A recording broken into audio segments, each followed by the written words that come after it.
Welcome to Navigate You, the podcast where real stories and practical guidance help you discover, growth, and build your path forward. I am your host, Sunley Hughes. Today's episode carries special meaning for me, not just because of the topic, but because of our guest. I'm honored to welcome Lieutenant Commander Jason Dudell, a dedicated Navy officer with more than 11 years of service. Jason, thank you so much for being here today. For those who new to the podcast or this is their first time listening to you or seeing you, would you like to share with us a little bit about yourself? Like where do you serve today and what does your role look like? I studied accounting at the University of Oregon, and from there I got a job with the Maricopa County Superintendent's Office for Public Education in Phoenix, Arizona. After I graduated, it was a great job helping school districts with financial consulting, payroll, accounts payable, things like that. But I wanted something a little bit more adventurous, so I joined the Navy as a supply corps officer. Did my first tour aboard USS Normandy, a missile-guided cruiser in Norfolk, Virginia. Got to run the food service division as well as the sales office. We deployed as a team to the Mediterranean and the Gulf, the Arabian Gulf. After that, I applied for a petroleum management internship and got to attend training at the U.S. Army Petroleum Water Officers course as well as the U.S. Naval War College for Maritime Staff Operations Planning. I completed my fuel program internship at the Red Hill facility, which was the largest fuel facility in the Department of Defense. We had about 18 fuel storage tanks. Each one was 2.5 million gallons of fuel, and got to learn a lot about naval and aviation operations and refueling. From there, I took over my own fuel facility as the Camp Energy Officer at Camp Lemonnier in Djibouti, Africa, and was overseeing the energy infrastructure for the base as well as aviation refueling. And I was second-hatted as the regional fuel supply officer for East Africa, so we were also sending fuel from Djibouti and the port of Djibouti down to bases like in Somalia, Kenya, and other parts of East Africa. From there, I took over as supply officer for Maritime Expeditionary Security Group 2, which was the coastal riverine units. We were overseeing the supply department for 5 different coastal riverine squadrons that were located across the East Coast, Spain, Dubai, Bahrain, and Djibouti.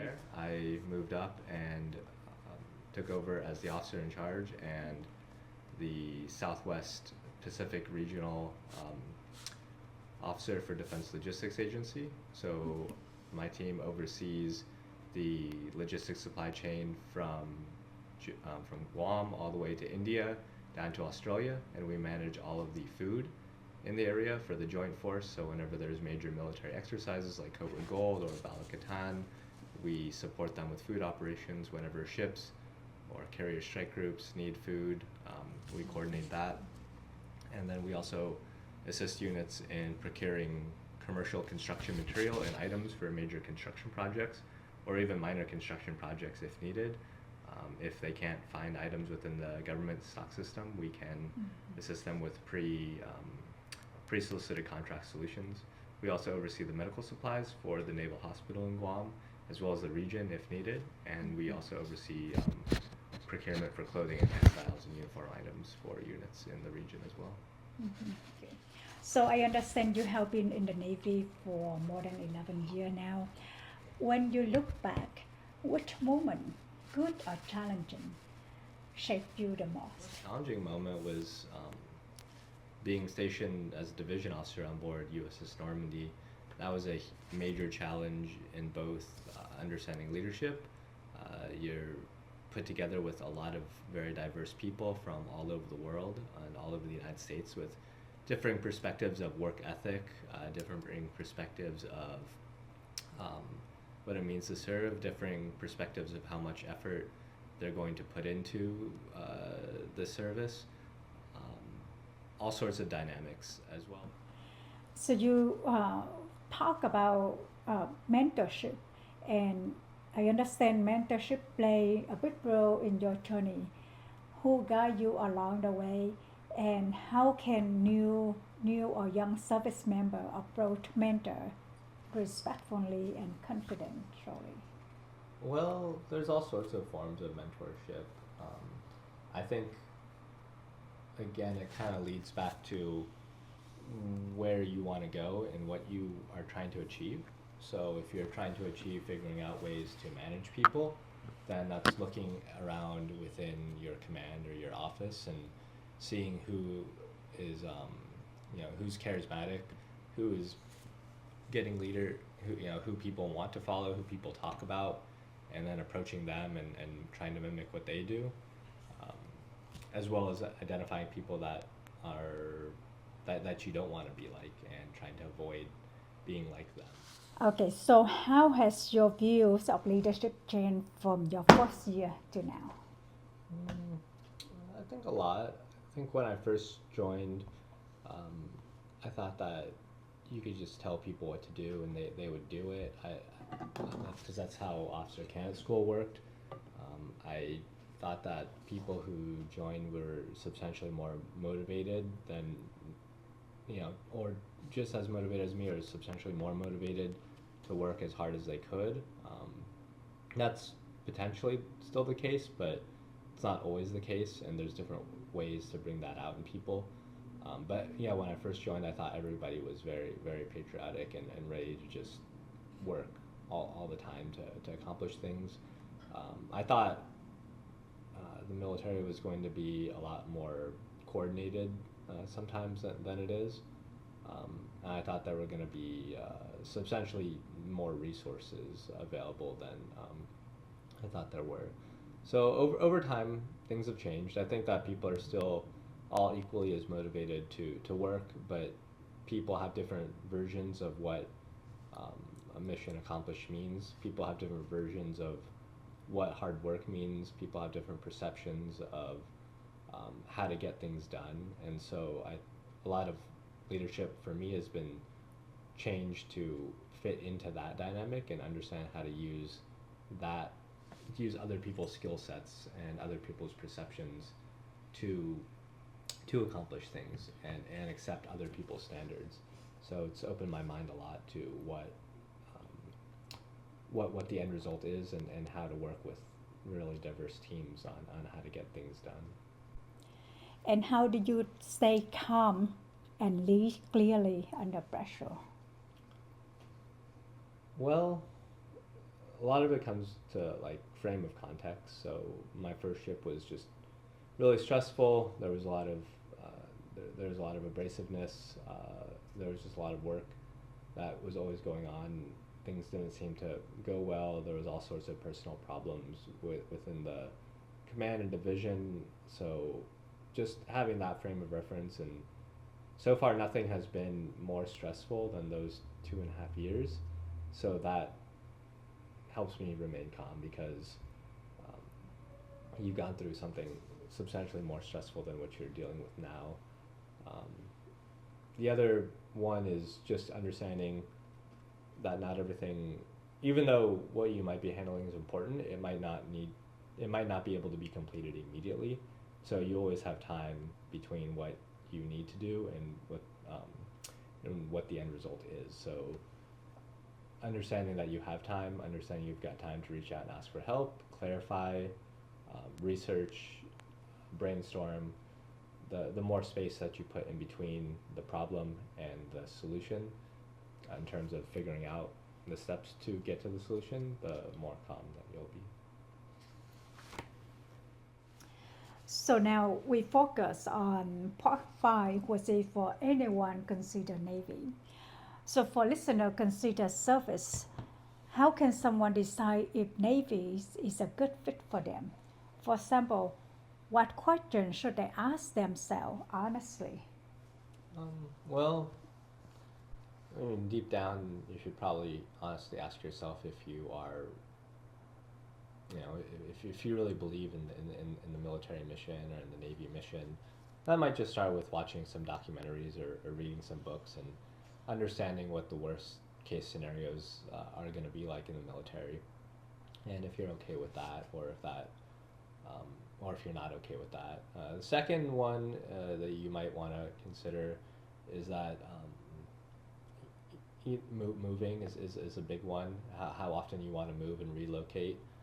If you're single and you find that exciting, then it probably might be a great career for you. If you're family orientated and you want to stay in one location and your wife wants to stay in one location, that could be more difficult. I think if you're looking for a diverse team, and you're okay with dealing with all the challenges that come with working in diverse teams, then the military would be for you. If you're somebody who wants to work in an industry where people are a lot more like-minded to each other, the military might not be for you. If you want to have more control over possibly the immediate outcomes of your job, or you want to be more entrepreneurial, or you want to do things your way, or you're more concerned about making a lot of money, the military might not be for you. It's more about continuing the ongoing operations and the ongoing systems that are put in place for you. That's what you mostly do in the military. The money is public, so if you think that's a lot of money, then that's good. If you don't think that's a lot of money, then it might not be for you. Promotions take 5 to 6 years to promote, so it just feels somewhat of a waiting game. Promotions are not always in your control, so you can feel like you've worked hard, but if you don't get promoted, there's really no feedback about what you did right or wrong, outside of possibly aligning yourself to the milestones that were given to you. So yeah, there's a lot to think about, but those are a couple things that I might think about before I join. So before meeting with recruiter, what should they prepare mentally, physically, or academically? Well, all of that's public, so there's a PT standard that you need to meet. So making sure that you can do at least the PT standard, which is a 1.5 mile run within a certain amount of time, and a certain number of push-ups, and for a certain amount of time, and being able to plank for a certain amount of time. So being able to do those would be kind of the basic criteria. For officer programs, your GPA plays a role, your recommendation letters play a role. If you could have somebody who's in the military write your recommendation letter, that goes a little bit further than maybe a regular boss. I would say, understanding which community of officer that you would want to be a part of plays a big role, although the recruiter can tell you more about that. There's not much you need to do before meeting with a recruiter. They'll tell you just about everything you need to know, but just make sure your GPA is good and your PT standards are good. So Jason, what are you most proud of in your career so far? Not too proud of, but I think just being able to connect with people and help them achieve their own goals is probably one of the more meaningful aspects of it. I think a lot of people you meet, junior enlisted sailors, don't have concepts of what career paths would be. They don't understand how higher education fits into their career path or how higher education is helpful. They might not have the same information resources as everyone else when it comes to understanding basic finances or things like that. So being able to just talk to people and help them understand those things has really been meaningful. Being able to encourage people to complete their degrees or put in for specialty programs and then seeing them do that has been meaningful. Giving people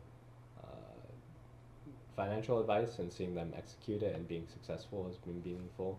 So just being able to work with people on a regular level and teach them about things that maybe they might not have considered, and seeing that change their life has been pretty meaningful. So looking ahead, what next for you? I'm not sure. I just got to this job about 18 months ago. I'm billeted for this job until June 2027.